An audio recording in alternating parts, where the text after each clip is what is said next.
Maybe some of you are confused when you finish inserting an image, but the image that you have inserted cannot be moved according to the position you want. For you to know that there is a setting to make the image movable. How to do it?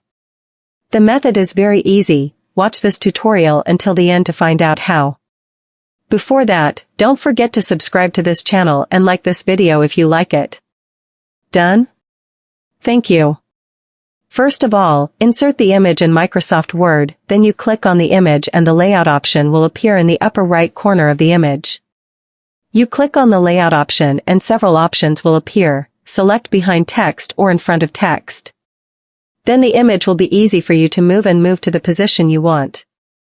In addition to the upper right corner, we can also get the settings in the picture format menu in the Arrange section and select Wrap Text.